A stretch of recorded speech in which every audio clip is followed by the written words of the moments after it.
ترین پاؤ گے محبت کے اعتبار سے اہل ایمان کے ان کو جو کہتے ہیں ہم نصارا ہیں، ہم عیسائی ہیں، گویا کہ وہ تو قریب ترین تھے مسلمانوں کے، وہ تو محبت کرنے والے تھے۔ اس حوالے سے ایک طرز عمل کا فرق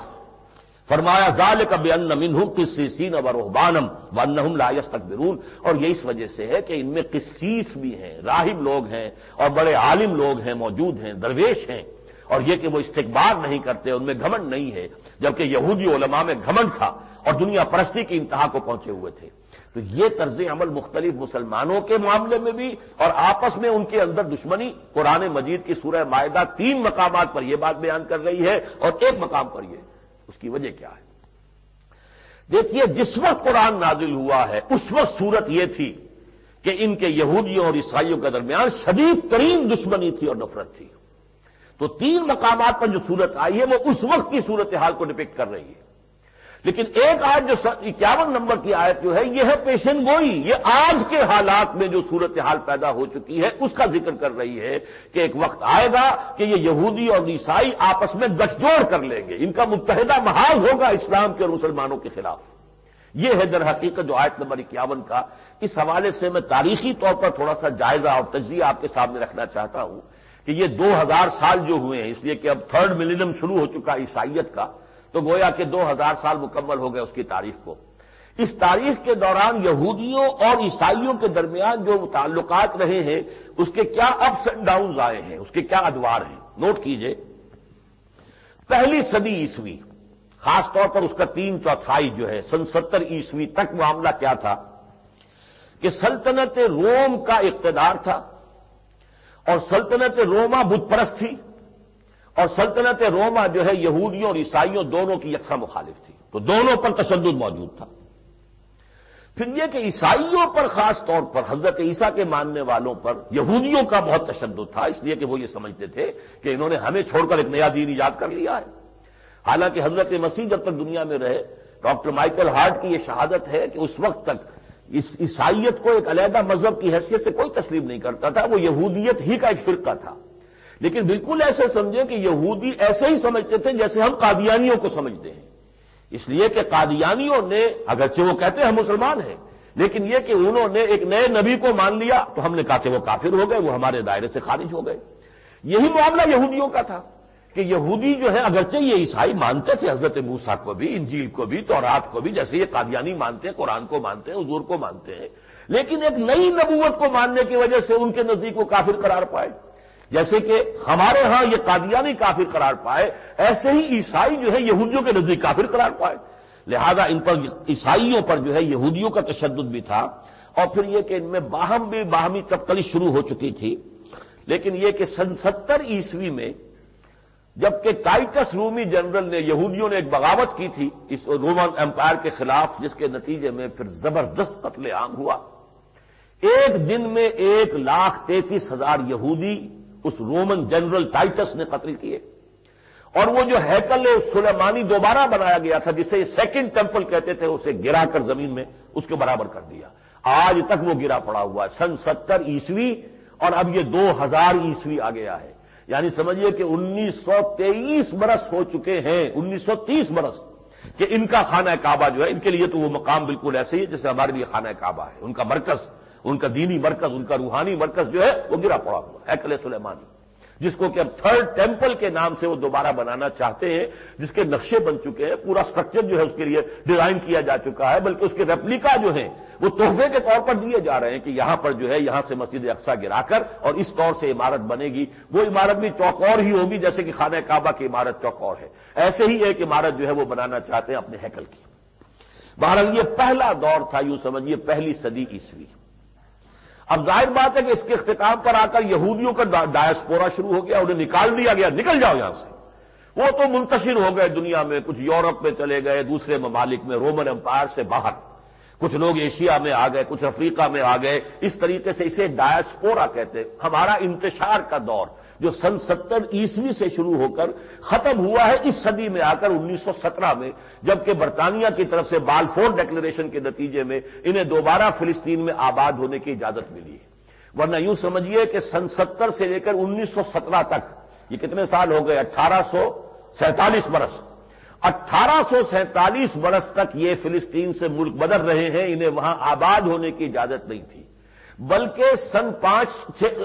650 کے لگ بھگ تک، جبکہ حضرت عمر رضی اللہ تعالیٰ عنہ کے ہاتھوں فتح ہوا ہے بیت المقدس اور عیسائیوں نے بیت المقدس ہینڈ اوور کیا ہے حضرت عمر کو، تو اس وقت حضرت عمر نے اجازت دی ہے کہ تم یہاں آ سکتے ہو، آ کر اپنے جو مقامات مقدسہ ہیں ان کی زیارت کر سکتے ہو، لیکن عیسائیوں نے یہ شرط ڈکٹیٹ کرا دی تھی جب ہینڈ اوور کیا ہے، جو قبضہ دیا ہے، کہ یہاں آپ یہودیوں کو آباد ہونے کی اجازت نہیں دیں گے۔ اور چنانچہ جو ہماری ترکوں کی خلافت تھی، سلطان عبد الحمید کے زمانے تک وہ کھڑے رہے اس پر کہ یہودیوں نے بڑی سے بڑی رشوت پیش کی انہیں کہ ہمیں دوبارہ فلسطین میں آباد ہونے کی اجازت دے دیں۔ جانے کی اجازت تو ہے، جاؤ، وزٹ کرو، زیارت کرو، واپس آ جاؤ، تم وہاں نہ مکان خرید سکتے ہو نہ زمین خرید سکتے ہو، تم آباد نہیں ہو سکتے۔ لیکن یہ کہ سلطان عبد الحمید جو ہے ڈٹے ہوئے تھے، اڑے ہوئے تھے، یہی وجہ ہے کہ پھر خلافت عثمانیہ کے خلاف انہی یہودیوں نے سازش کر کے اسے ختم کرایا، اور پھر برطانیہ کے ذریعے سے 1917 میں بالفور ڈیکلریشن کے ذریعے سے انہوں نے یہ حق حاصل کر لیا کہ ہم یہاں پر آباد ہو سکتے ہیں۔ بہرحال دوسری اور تیسری صدی جو ہے اس کے دوران جو معاملہ ہوا وہ یہ کہ رومیوں نے جو بت پرست تھے عیسائیوں پر شدید تشدد جاری رکھا۔ یہودی تو اب رہے ہی نہیں تھے، وہ رومن امپائر سے نکال دیے گئے تھے، لہذا ان کا تو وجود ختم ہوا، لیکن یہ کہ عیسائیوں کے اوپر تشدد ہوا اس لیے کہ یہ بت پرست تھے۔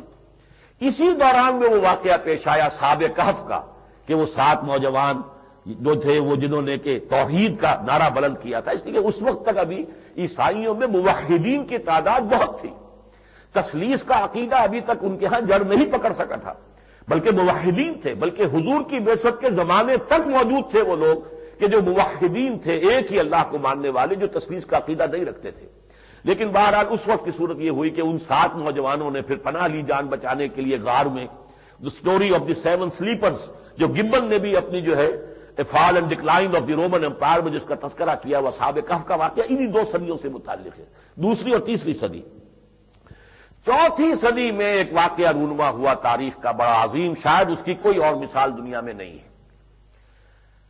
کانسٹنٹائن جو کہ ایمپرر تھا روما کا، رومن امپائر کا، وہ عیسائی ہو گیا۔ ابھی تک عیسائیوں پر تشدد ہو رہا تھا، عیسائیوں کو مارا جا رہا تھا، ان کے اوپر تعذیب اور تشدد کا معاملہ تھا۔ اب وہ کانسٹنٹائن خود عیسائی ہو گیا اور پوری مملکت عیسائی ہو گئی، لہذا اب پانسا پلٹ گیا۔ یہ تاریخ میں کبھی ایسا نہیں ہوا کہ پوری کسی سلطنت، عظیم سلطنت روما، اور وہ اس کی کنورشن ہو جائے، ایک دم جو ہے وہ ایک مذہب بدل لے، لیکن یہ ہوا ہے۔ چوتھی صدی کے آغاز میں 300 کچھ میں، 300 غالباً 6 ہے، یہ جو ہے کانسٹنٹائن نے اپنا مذہب عیسائیت اختیار کیا، اور اسی زمانے میں آ کر 325 میں نیکیا کی ان کی مجلس ہوئی تھی، کاؤنسل، جس میں کہ تثلیث کے عقیدے کو اور کفارے کے عقیدے کو انہوں نے پھر آفیشلی قرار دیا کہ یہی ہمارا ڈوگما ہے۔ اس کے بعد سے اصل عیسائیت شروع ہوئی ہے جو آج دنیا میں ہے، تثلیث اور عقیدہ اور صلیب کا عقیدہ جو ہے اس کے اوپر۔ بہرحال جب ایسا ہوا ہے تو اب عیسائیوں پر جو تشدد کا دور تھا وہ ختم ہو گیا، اب تو عیسائی جو ہے وہ گویا کہ حکمران ہو گئے، رومن امپائر عیسائی ہو گئی۔ اب اس کے برعکس یہ ہوا، اس کے بعد سے لے کر 15ویں 16ویں صدی تک پورے یورپ میں تمام عیسائی علاقوں کے اندر یہودیوں سے شدید نفرت، یہودیوں پر تشدد، یہودیوں کو بالکل اچھوت سمجھا جاتا تھا، بلکہ وہ عام شہروں کے اندر رہنے کی اجازت نہیں تھی، وہ گھیٹوز ان کے علیحدہ ہوتے تھے باہر، جیسے کہ کوئی سمجھیے کہ اگر کوئی مریض جیسے کہ لیپرسی کے مریضوں کو آبادی سے باہر جو ہے دھکیل دیا جاتا تھا کہ آبادی میں نہ رہو کہ چھوت لگ جائے، اسی طرح یہودیوں کو یورپ کے شہروں کے اندر آباد ہونے کی اجازت نہیں تھی، بلکہ یہ کہ ان کے اپنے گھیٹوز علیحدہ ہوتے تھے، وہاں وہ رہتے تھے، اور شدید نفرت، جیسے کہ ہندوؤں میں اچھوت کا معاملہ ہے ایسے یہودیوں کا معاملہ رہا ہے، عیسائیوں کا طرز عمل رہا ہے یہودیوں کے خلاف۔ البتہ اس دوران میں کچھ ایکسیپشنز ہیں، یہ میں نے بیان کیا آپ کو، چوتھی صدی عیسوی سے لے کر اور 15ویں 16ویں صدی عیسوی تک عیسائیت کا یہ طرز عمل رہا یہودیوں کے خلاف، ان کے تو دشمنی تھی، اس لیے کہ عیسائی جسے خدا بنا چکے ہیں، خدا کا بیٹا بنا چکے ہیں، اس کے قاتل تھے یہودی۔ یہودیوں نے انہیں ولد الزنا قرار دیا، حرام زادہ قرار دیا، انہیں کافر قرار دیا، مرتد قرار دیا، جادوگر قرار دیا، واجب القتل قرار دیا، اور ان دونوں کے عقیدے کے مطابق تو سولی پر چڑھوا کر دم لیا۔ تو اب ظاہر بات ہے کہ ان دونوں میں کیسے محبت ہو سکتی ہے؟ ایک شخصیت کو ایک جو ہے خدا کا بیٹا مان رہا ہے اور خدا ہی مان رہا ہے، خدا کا بیٹا خدا ہی ہوا، اور دوسرا جو گروہ ہے وہ اسے کہہ رہا ہے کہ وہ حرام زادہ ہے اور وہ جادوگر ہے، وہ مرتد ہے، وہ کافر ہے، واجب القتل ہے، اور سولی چڑھوا پر قدم لیتے. تو ان کے درمیان تو وہی ہونا چاہیے جیسا کہ میں نے عرض کیا، شدید نفرت، بڑی منافرت، چھوتوں کا ان کا درجہ تھا، اور یہ مختلف گھیٹوں کے اندر رہتے تھے. البتہ اس معاملے میں کچھ ایکسیپشنز ہوئے ہیں اس عرصے کے دوران. یہ میں آپ سے بات کر رہا ہوں کوئی 1400 برس یا 1300 برس کے عرصے کے دوران. ایک تو یہ کہ یمن میں اتفاقاً ایک یہودی بادشاہ کی حکومت قائم ہو گئی. وہاں کا جو بادشاہ تھا، ہمیر قوم کہلاتی ہے یمن کی، وہ کہیں گیا مدینہ جو یثرب کہلاتا تھا، مدینہ وہ بعد میں بنا جبکہ حضور ہجرت فرما کر گئے ہیں. اسے یہودی مذہب نے بہت اپیل کیا، وہ خود یہودی ہو گیا، اور وہاں سے دو جو ہیں وہ لے کر آیا یہودی عالم، جنہوں نے آ کر اس مملکت میں تبلیغ کی، اور یہودیت جو ہے اس مملکت کا مذہب بن گیا. اس کا بیٹا تھا ذو نواس. ذو نواس نے نجران کی جو آبادی تھی، جو عیسائیوں کی خالص آبادی تھی، اس کے اوپر حملہ کیا اور انہیں مجبور کیا کہ وہ یہودیت اختیار کریں اور عیسائیت کو ترک کر دیں. جب انہوں نے انکار کیا تو اس نے پھر یہ جو قرآن مجید میں یہ جو سورۃ البروج ہے، والسماء ذات البروج والیوم الموعود وشاہد ومشہود قتل اصحاب الاخدود النار ذات الوقود اذ هم علیہا قعود، وہ خندقوں والے ہلاک ہو گئے،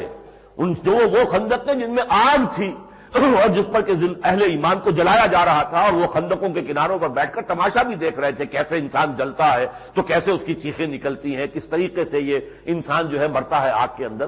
یہ واقعہ ہوا ہے یہودیوں کے ہاتھوں عیسائیوں کا. 20,000 سے لے کر 40,000 تک کی تعداد ہے نجران کے عیسائیوں کی، جنہیں ذو نواس یہودی نے اس طریقے سے زندہ آگ میں جلایا ہے. اس کی پوری تفاصیل اگر کسی کو دیکھنی ہو، اس لیے کہ ہمارے ہاں بھی ہسٹورینز نے اس کے بارے میں لکھا ہے، اور اس کے علاوہ جو کنٹمپریری ہسٹورینز تھے اس دور کے، انہوں نے بھی یہ واقعات لکھے. گویا کہ کورابریشن پوری موجود ہے اس کی. اور یہ ہوا ہے 533 عیسوی میں. 533 عیسوی کا مطلب کیا ہے کہ حضور کی ولادت سے تقریباً 150 قبل. 671 میں حضور کی پیدائش ہو رہی ہے. 533 میں نجران کے 20,000 سے لے کر 40,000 تک جو عیسائی تھے، ان کو یہودی بادشاہ ذو نواس نے آگ میں زندہ جلوایا. تو اس درجے دشمنی ان کی تھی. میں نے آپ کو دشمنی کا جو ہے معاملہ بتا دیا کہ باقی پورے یورپ میں تو ظاہر بات ہے کہ عیسائی جو ہے ان پر تشدد کر رہے تھے، نفرت کر رہے تھے، انہیں شہروں سے باہر جانے پر جو مجبور کر دیا تھا، اور ان کے ساتھ جو ہے انتہائی توہین آمیز اور تذلیل کرنے والا سلوک کرتے تھے. لیکن یہ دنیا کے ایک کونے میں یہ برعکس کیفیت بھی ہوئی ہے اسی دوران میں. لیکن پھر 535 میں، یعنی صرف 2 سال بعد،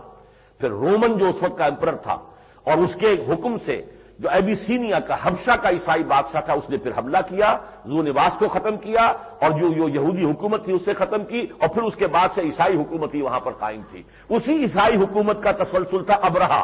کہ جو پھر بیت اللہ کو ختم کرنے کے لیے اور ڈھانے کے لیے آیا تھا ایک ہاتھی کے ساتھ بڑی زبردست فوج لے کر. یہ عیسائیت کا تسلسل تھا. تو ایک تو یہ چیز تھی کہ جو ایکسیپشنل ہوئی ہے ان 12 صدیوں کے دوران. دوسری بات کیا ہوئی، اب نوٹ کیجئے اس میں، انہیں دوسرا جو ریسپائٹ ملا ہے، یہ تو میں آپ سے عرض کر چکا پہلے بھی کہ جب حضور تشریف لے آئے 610 میں حضور پر وحی کا آغاز ہوا ہے، اور اس کے بعد آپ نے یوں سمجھیے کہ کوئی 18 برس بعد 627-28 میں پھر آپ نے خطوط لکھے ہیں. خطوط کیسر کو لکھا، ہیرکلیس ہرقل قیصر روم، اس وقت کسرا جو ایران کا بادشاہ تھا اسے خط لکھا. اسی طرح مقوقس عیسائی بادشاہ تھا، پیٹریارک تھا الیگزینڈریا کا، مصر کا، اس کو خط لکھا. ایبیسینیا کا حبشہ کا بادشاہ جو نجاشی تھا، وہ نجاشی فوت ہو چکے تھے جو ایمان لائے تھے، جبکہ مہاجرین حبشہ گئے تھے اور اس وقت وہ ایمان لے، وہ فوت ہو چکے تھے. ان کی نماز جنازہ غائبانہ حضور نے مدینے میں ادا کی ہے، لیکن ان کا جو جانشین ہوا وہ عیسائی ہی تھا، اس کو بھی خط لکھا. ان خطوط کا جو رد عمل ہے اس سے آپ کو فرق واضح ہو جائے گا. ہرقل چاہتا تھا کہ جو